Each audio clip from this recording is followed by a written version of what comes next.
کو گرفتار کرنے کے لیے آگے بڑھا اور اس کی لالچ یہ تھی کہ اتنا بڑا انعام ہے مجھے مل جائے گا، لیکن اس کی سواری گھٹنوں تک دنس جاتی ہے، معذرت کرتا ہے، پھر ارادہ بدلتا ہے، پھر یہی ہوتا ہے۔ تیسری مرتبہ بھی جب ایسا ہوا تو سمجھ گیا کہ یہ تو میرے بس کا روگ نہیں ہے۔ اب اسے پریشانی ہوئی کہ جو آج اس حالت کے اندر بھی اللہ کی اتنی تائید کے سائے تلے ہیں، تو کل جب یہ دوبارہ پلٹیں گے اور مکہ ان کے قبضے میں ہوگا تو پھر میرے ساتھ نہ جانے کیا سلوک ہوگا۔ تو کہا کہ حضور مجھے امان لکھ دیجئے۔ تو حضور نے کیا فرمایا؟ سراقہ تو مجھے گرفتار کرنا چاہ رہا ہے، میں تیرے ہاتھ میں کسرا کے کنگن دیکھ رہا ہوں، میں تیرے ہاتھ میں کسرا کے، اس وقت کی سپر طاقت تھی کسرا، تو فرمایا میں تیرے ہاتھوں میں کسرا کے کنگن دیکھ رہا ہوں۔ تو حضور سے انہوں نے باقاعدہ امان لکھوا لی۔ اللہ اکبر۔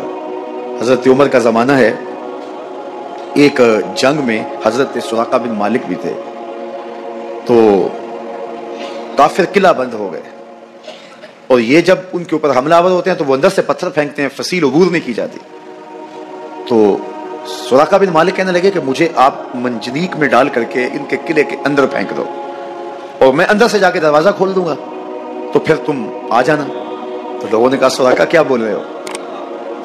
وہ بڑی غلیل کی طرح منجنیق ہوتی ہے، کہا اس میں ڈال کے تجھے پھینکیں گے، جب تو گرے گا تیری ہڈیاں باقی نہیں بچیں گی، پھر وہ تلواریں لیے کھڑے ہیں، تجھے زندہ چھوڑیں گے؟ تو حضرت سراقہ نے کہا مجھے کچھ نہیں ہوگا، اس لیے کہ حضور نے کہا تھا تیرے ہاتھوں میں کسرا کے کنگن دیکھ رہا ہوں، ابھی تک کنگن نہیں آئے، جب تک کنگن نہیں آتے موت آ ہی نہیں سکتی۔ یہ یقین تھا ان کا، یہ اذعان تھا ان کا۔ تو حضور کی حفاظت اللہ نے اپنے ذمہ کرم پہ لی ہے۔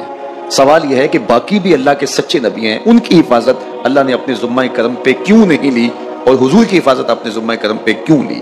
باقی بھی کتابیں اللہ کی سچی منزل من اللہ کتابیں ہیں، ان میں تحریف راپ آ گئی، لیکن قرآن مجید کی حفاظت اللہ نے اپنے ذمہ کرم پہ لی، کیوں؟ اس کا جواب یہ ہے کہ اگر کوئی نبی شہید ہو جاتا ہے تو نیا نبی آنے والا ہے، اس کی جگہ کو پر کر دے گا۔ اگر کسی کتاب میں تحریف راپ آ جاتی ہے تو کوئی بات نہیں، نئی کتاب نازل ہونے والی ہے۔ حضور کی حفاظت اس لیے کی کہ اگر حضور بھی شہید کر دیے جاتے ہیں تو پھر حضور کے بعد تو کوئی نبی آنے والا نہیں ہے، اور کتاب اللہ کے اندر اگر تحریف کر دی جاتی ہے فَبِأَيِّ حَدِيثٍ بَعْدَهُ يُؤْمِنُونَ، تو قرآن کے بعد تو کوئی اور نسخہ نور نازل ہی نہیں ہونے والا، تو لوگ ہدایت، روشنی اور اجالا کہاں سے لیں گے؟ اس لیے اس کتاب کو بھی باقی رکھا گیا اور مصطفیٰ کی بھی حفاظت فرمائی گئی۔ حضور کے آنے کے بعد اتمام دین ہو گیا۔ انا خاتم النبیین لا نبی بعدی، میں آخری نبی ہوں، میرے بعد کوئی نبی نہیں ہوگا۔ اور میں نے عرض کیا 100 آیات قرآنیہ، 210 احادیث، اور صحابہ، تابعین، ائمہ اور بزرگوں کے ہزارہ اقوال اس میں موجود ہیں۔ سبحان الذی اسری بعبدہ، جس نے اپنے بندے کو سیر کرائی، من المسجد الحرام الی المسجد الاقصی، اللہ اکبر، مسجد حرام سے مسجد اقصی تک۔ مسجد حرام سے اس سفر کا آغاز ہوا ہے۔ ام ہانی کے گھر میں حضور استراحت کر رہے تھے، دروازہ اندر سے بند کیا ہوا تھا، اور جبریل امین کو حکم ہوتا ہے میرے محبوب کو سر عرش لے کے آؤ، تو جبریل حاضر خدمت ہوئے تو دروازہ بند پایا، عرض گزار ہوئے مالک کیا کروں؟ کہا کہ تو نے دروازے کو دستک نہیں دینی کہ میرا محبوب تیرے لیے اٹھ کے دروازہ کھولے، اللہ اکبر۔ تو مالک کیا کروں؟ کہا چھت سے سوراخ کرو، اور جبریل نے چھت سے سوراخ کیا اور وہاں سے سمٹ کے حضور کے قدموں میں آ بیٹھے۔ صحیح حدیث میں آتا ہے جبریل کے 600 نوری پر ہیں، ایک پر کھولے تو شرق سے لے کے غرب تک، شمال سے جنوب تک پھیل جائے، اور اتنے بڑے بڑے 600 پر، تو 600 پر جس جسم پہ ہوں گے وہ جسم کتنا بڑا ہوگا؟ معراج کی شب چھوٹے سے سوراخ سے آیا، دنیا کو بتایا کہ محبوبوں کے در پہ آئیں تو بڑے ہو کے نہیں چھوٹے ہو کے آیا کرتے۔ تیرے ہندیاں سندیاں محبوبہ، اگر آپ کی توجہ ہو تو، تیرے ہندیاں سندیاں محبوبہ، میں کافر ہوا جے میں ہوا۔ اپنے وجود کی جب تک نفی نہیں نہ کی جاتی کچھ ملتا ہی نہیں ہے۔ جبریل سمٹ کے حضور کے قدموں میں آ بیٹھا، محبوب اب بھی سوئے ہوئے، اللہ اکبر، تبارک اللہ شان تیری، تجھی کو زیبا ہے بے نیازی، کہیں پہ جوش لن ترانی، کہیں تقاضے وصال کے، کوئی کوہ طور پہ جا کے کہہ رہا ہے رب ارنی انظر الیک، مالک دیکھنا چاہتا ہوں نقاب اٹھا دے، جواب ہوتا ہے نہیں نہیں تم نہیں دیکھ سکتے، اور ادھر محبوب سویا ہے، جبریل حاضر خدمت کھڑا ہے، محبوب اٹھو، رب انتظار کر رہا ہے، وہ جبریل قبل قدمہ ہے، میرے محبوب کے قدم چوم لے، تو جبریل نے اپنے کافوری ہونٹ حضور کے قدموں پہ رکھ دیے۔ قبل تفعیل ہے، تفعیل کثرت ماخذ چاہتا ہے، یعنی اس کا معنی یہ نہیں کہ ایک بار چوم، اس کا معنی ہے بار بار چوم، تو جبریل حضور کے قدم چوم رہے ہیں۔ بشر تے چادر تان کے ستا، نور چمے پہ تلیاں، بشر تے چادر تان کے ستا، نور چمے پہ تلیاں، جس دی خاطر سجیاں ہویاں نے عرش بری دیاں گلیاں بشر تے اگے وددا ہی جاوے دوری رہ گیا تھلے جس ویلے انہوں وددیاں ویکھیا آ کے بلے بلے بلے کوئی حد ہے ان کے عروج کی بلغ العلاب کمال. حضور علیہ السلام کو ام ہانی کے گھر سے حتیم میں لایا گیا, صحیح حدیث ہے. حتیم میں لا کر حضور کے صدر انور کو چاک کیا گیا اور قلب اطہر حضور کے سینے سے نکال کر کے ایک تشتری میں رکھ کے آب زمزم سے غسل دیا گیا. اور حضور فرماتے ہیں یہ سارا منظر میں کھلی آنکھوں سے دیکھ رہا ہوں. حضرت امام بدر الدین عینی علیہ رحمہ عمدۃ القاری شرح صحیح بخاری کے اندر لکھتے ہیں کہ جو ہی حضور کے قلب اطہر کو دیکھا تو جبریل اشش کر اٹھے. انہوں نے لفظ کیا کہے, قلب وقیع فیہ عینان تبصران و اذنان تسمعان. واہ واہ کیسا دل ہے جس میں دو آنکھیں ہیں جو دیکھتی ہیں, دو کان ہیں جو سنتے ہیں. حضور کا دل عام لوگوں کے دلوں کی طرح نہیں ہے. اعلیٰ حضرت نے جو قصیدہ سلامیہ لکھا ہے جو عموماً مساجد میں نماز جمعہ کے بعد پڑھا جاتا ہے, تو اس میں آپ نے ایک تو حضور کے معجزات کا ذکر کیا ہے اور دوسرا اس قصیدہ سلامیہ میں حضور کے ایک ایک عضو بدن پہ سلام پڑھا ہے. کبھی انگلیوں پہ سلام, نور کے چشمے لہرائیں دریا بہیں انگلیوں کی کرامت پہ لاکھوں ہے. کبھی ہاتھوں پہ سلام, ہاتھ جس سمت اٹھے غنی کر دیا موج بحر سماحت پہ لاکھوں سلام.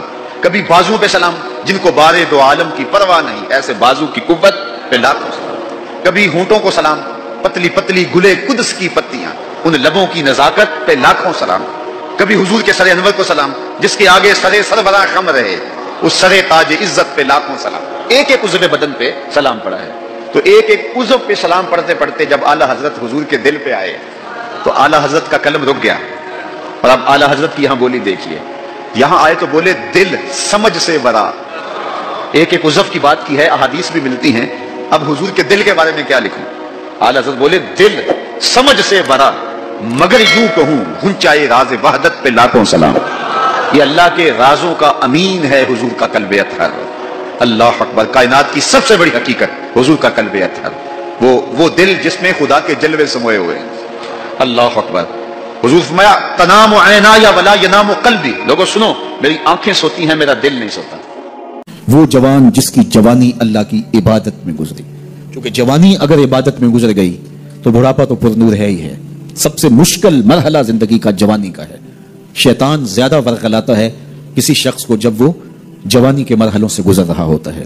تو جس کی جوانی خیریت کے ساتھ گزر گئی اور اس نے اپنی جوانی کے تقدس کو محفوظ رکھ کے منزل تک پہنچا لیا, اپنی عصمت کے جوہر کی حفاظت کی, اپنی آبرو کو لٹنے نہیں دیا, اپنی آنکھوں کی شرم و حیا پر پہرے بٹھائے اور آنکھ کو برباد نہیں ہونے دیا اور اپنی زندگی کے تقدس کا پہرا دیا, تو جو جوان اپنی جوانی کو خیریت کے ساتھ گزار گیا. کسی نے کہا تھا نا کتاب زیست کا ایک اور باب ختم ہوا, شباب ختم ہوا, ایک عذاب ختم ہوا. تو جوانی جس کی منزل تک پہنچ گئی خیریت کے ساتھ, عافیت کے سائے میں. مشکل تو بڑا ہے جوانی کو منزل تک لے جانا, خیریت کے ساتھ, داغدار نہ ہونے دینا, جوانی کے تقدس کو رسوا نہ ہونے دینا, عصمت کے جوہر پہ کالک نہ لگنے دینا, خواہشات کو غالب نہ آنے دینا. آسان کام تو نہیں ہے, مشکل کام ہے. لیکن اگر کوئی مشکل کاٹ گیا, جوانی کے تھوڑے سے ایام میں گزار گیا, اللہ اکبر. حضرت شیخ خطلی کہتے ہیں, داتا گنج بخش علی حجویری علیہ رحمہ کے مرشد ہیں, الدنیا یوم ولنا فیہا صوم. وہ کہتے ہیں دنیا ایک دن ہے, ہم روزہ رکھ کے گزار رہے ہیں. تو روزہ رکھ کے سارا دن گزر ہی جاتا ہے, دوپہر بھی آتی ہے گزر جاتی ہے, اور عصر کا وقت بھی آتا ہے گزر جاتا ہے, کھانے کا وقت بھی آتا ہے, چائے کا وقت بھی آتا ہے, سب کچھ ہوتا ہے لیکن گزر جاتا ہے. افطار تک بندہ پہنچ جاتا ہے. جس نے زندگی روزے کی طرح گزار دی, جس نے جوانی روزہ رکھ کے گزار دی, خواہشات کو بے قابو نہیں ہونے دیا, مشکل کام تھا لیکن اس نے مشکل کام کر دکھایا. اجر کتنا بڑا ہے, سنیے اللہ کے محبوب کی زبان سے سنیے. حضور نے ارشاد فرمایا جو سیدنا ابو ہریرہ کے ذریعے سے ہمارے تک پہنچا, فرمایا قیامت کے دن جب سورج کا رخ سیدھا ہوگا, زمین تانبے کی ہوگی, لوگ پسینے میں شرابور ہوں گے, کوئی ٹخنوں تک پسینے میں, کوئی گھٹنوں تک, کوئی کمر تک, کسی کو پسینے کی لگام دی جائے گی. اور وہ پسینہ ایسے نہیں ہوگا جس طرح یہ پسینہ ہے, اتنا گرم ہوگا. ابن رجب حنبلی کہتے ہیں اس پسینے کا ایک قطرہ اگر احد پہاڑ پہ ڈال دیا جائے تو وہ پگھل جائے, اتنا گرم ہوگا, بدبودار اتنا ہوگا. ایک قطرہ دنیا پہ ڈال دیا جائے, انسان کیا جانوروں کے دماغ بھی پھٹ جائیں. اس پسینے میں لوگ شرابور ہوں گے. لیکن جس نے اپنی جوانی کو عافیت سے گزارا ہوگا, کل قیامت کے دن جب کوئی سایہ نہیں ہوگا, اللہ اس جوان پر اپنے عرش کا ٹھنڈا سایہ عطا فرمائے. وہ شخص جس کو کسی عورت نے دعوت گناہ دی اور وہ صاحب منصب تھی, صاحب جمال تھی, اور اس نے یہ کہہ کے یہ خواہش, یہ آرزو مسترد کر دی, انی خاف اللہ. اسی طرح کوئی عورت ہے تو اس نے اپنے تقدس کی حفاظت کی، اپنی آبرو پہ پہرا دیا اور کسی پیشکش کو ٹھکرا دیا. تو فرمایا قیامت کے دن جب کوئی سایہ نہیں ہوگا اللہ اسے بھی اپنے عرش کا ٹھنڈا سایہ دے گا. کیسا سخت دن ہوگا اور وہ کس اعزاز میں ہوگا، کس تکریم میں ہوگا. یہ تو 4 دن 10-20 سال ہیں اور وہ 50,000 سال کا ایک دن.